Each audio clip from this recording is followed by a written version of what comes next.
Oh, I think I hit the button and cut it off. But what that all means is that that's what the language is.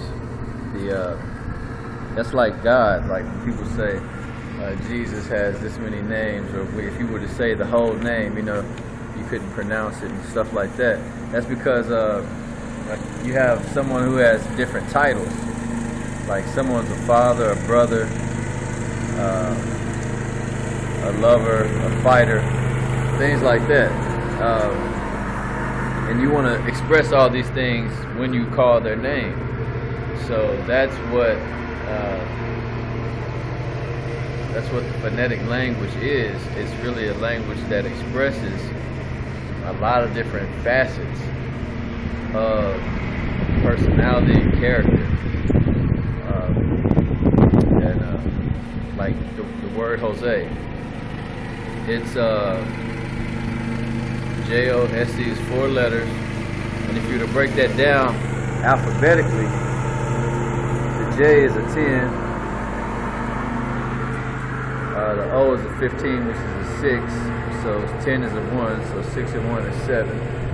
S is 19, 9 and 1 is 10, so 7 and 1 is 8, and E is 5, so 8 plus 5 is 10 with 3 left over, 13, 3 plus 1 is 4.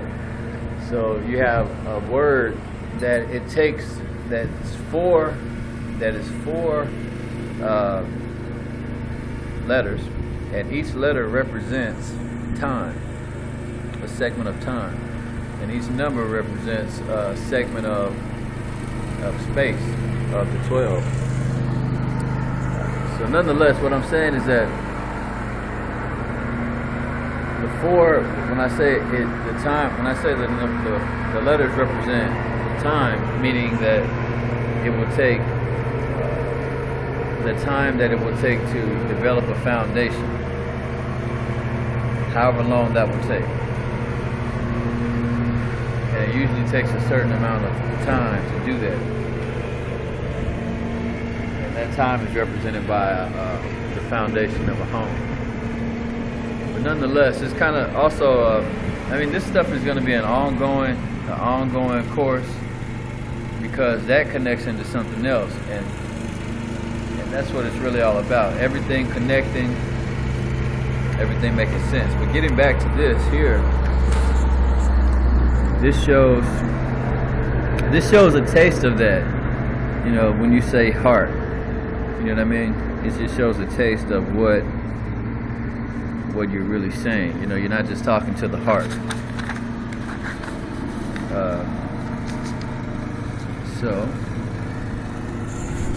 Let me see here. Got some good stuff here. This is a bunch of charts, though. And when I say a chart, I just mean that it's breaking down different dimensions. See, this is 1, this is 2, 3, 4, 5. 5 is the way of man, which is 5 dimensions of reality. Really greater, more than that, as we have learned. But 5 is definitely a segment of which facilitates a way born of a foundation. And we're going to get into all that soon. But what I really want to focus on is picking out an illustration here and showing more, about what's going on. And when I say that, when I say phonetic language, this is what I mean. Like when you look at this, it's doing something to your brain. You know what I'm saying? It's really doing something to your brain when you look at it. You don't have to understand it. You don't have to know what I did or what was going on here. You know what I'm saying? Even the flip, to turn it like that and turn it again. It's all these lines. In order to connect this point to this point, there has to be something going on, in the mind upstairs. And then to see that as it's being revealed to your mind and unfolding is evidenced of what I'm talking about, a language that moves. When you draw a symbol, it moves.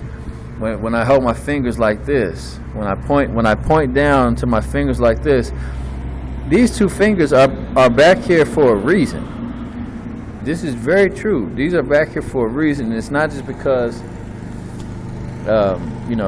my dad does this, or everyone I know does this. It's not just because that. It is because that. It is because that. And there's more. But it's not just because of that. That's what I'm saying. I'm trying to stay into this.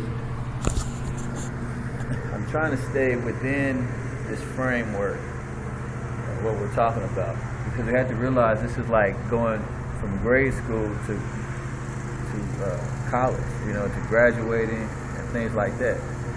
So without making everything lead into the next thing, I'm trying to centralize and stabilize topics of what I'm discussing. Hence this symbology, and bringing us back to the fingers.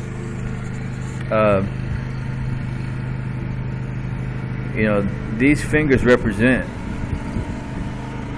again, these fingers represent